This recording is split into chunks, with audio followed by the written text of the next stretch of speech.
So what's it about? Well, the main themes seem to be surveillance and performance seem to come in very much so. Like there's a repeated thing where like she's the actress, the one who is watched, right? Yeah. I am the artist, the one who does the watching.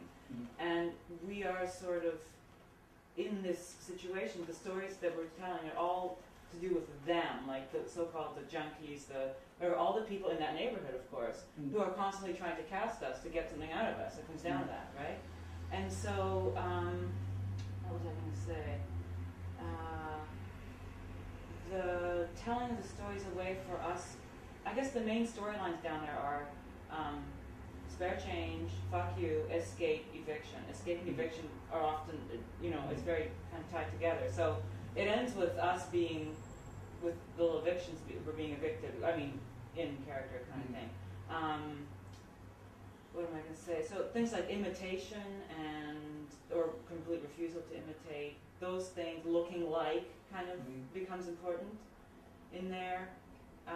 It's hard for me to say more than those sort of general themes, but that's kind of, like I don't want to say to what effect that comes together, because even I don't entirely know that yet.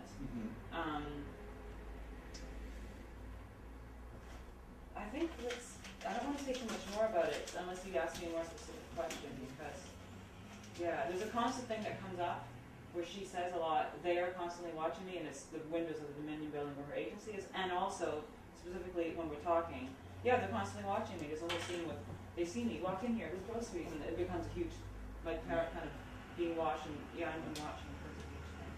Can you tell me a bit about the mask?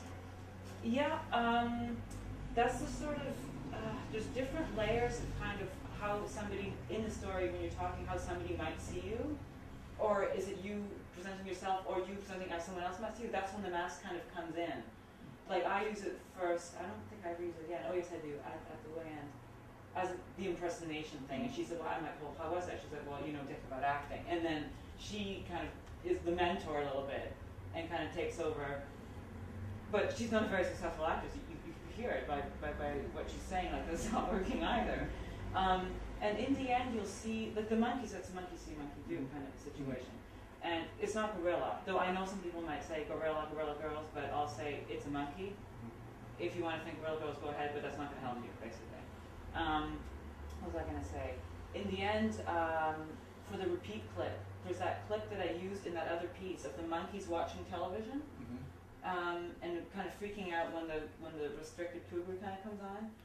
I'm kind of using them but I zoom in carefully so you can see the restricted cougar. You see the news, the monkey on the news talking, then you see the other monkeys changing the remote, like let's go, change the channel, and then you hear this sound, and then you see the command for repeat. So you freak out and repeat. They have to redo everything.